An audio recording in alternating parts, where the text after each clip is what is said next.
Ada banyak orang yang salah mengerti atau salah memahami sebutan Tuhan bagi Yesus, baik di kalangan orang-orang Kristen sendiri maupun di kalangan orang-orang yang beragama lain, terlebih khusus para polemikus yang seringkali secara membabi buta menyerang keyakinan Kristen yang esensial dan fundamental ini.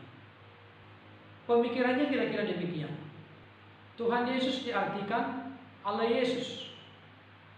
Kemudian berkembang pemikiran Yesus itu disebut Tuhan, sama artinya dengan Yesus itu Allah. Pertanyaan saya kepada setiap kita dimanapun berada saat ini, apakah pengertian atau pemahaman seperti itu yang melekat di dalam diri kita masing-masing? Atau apakah opini yang seperti itu yang kita pahami, yakini dan pegang teguh selama ini? Benarkah ketika Yesus disebut Tuhan, sama persis artinya Yesus adalah Allah?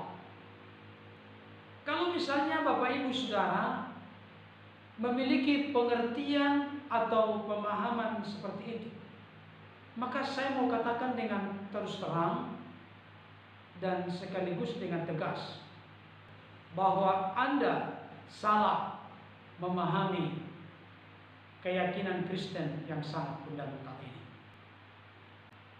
Setelah saya mempelajari dan mengikuti perkembangan dialog yang terjadi di media sosial yang begitu marak akhir-akhir ini, maka saya bisa mengambil hipotesa atau kesimpulan sementara. Yang sering terjadi adalah orang yang beragama lain mencoba untuk mengerti, memahami agama Kristen, tetapi bertitik tolak dari bagaimana orang lain itu memahami agamanya. Artinya, konteks berpikir bagaimana seseorang itu memahami agamanya itu dipaksakan untuk memahami, mengerti agama orang lain. Saya pikir saudaraku, hal ini tidak fair. Saya kasih contoh sebelum melanjutkan pembahasan ini. Ini sangat penting dan esensial. Indonesia memiliki Undang-Undang Dasar 1945. Amerika Serikat juga memiliki Undang-Undang Dasar. Adalah sangat tidak benar, adalah sebuah kesalahan fatal kalau misalnya orang-orang Amerika memahami Undang-Undang Dasar 1945 dari sudut pandang pengertian pemahaman mereka tentang Undang-Undang Dasar mereka.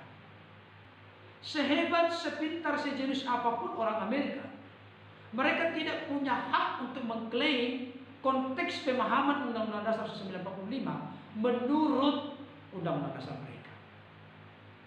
Undang-Undang Dasar 1945 itu hanya dipahami, dimengerti, dialami, diyakini oleh masyarakat dan bangsa Indonesia, bukan orang lain sepintar sehebat apapun itu. Saya pikir ini penting untuk kita terapkan dalam konteks ketika kita mencoba untuk memahami agama orang lain. Sebagai contoh, saya sebagai seorang Kristen, tidaklah mungkin saya memahami agama saudara saya Islam dari sudut pandang bagaimana saya memahami agama saya, bagaimana saya memegang teguh Alkitab yang adalah kitab suci orang Kristen. Tidak mungkin saya memahami cara memahami Alkitab dengan cara memahami kitab suci saudara kita Islam, yaitu Al-Quran. Sangat tidak adil dan fair.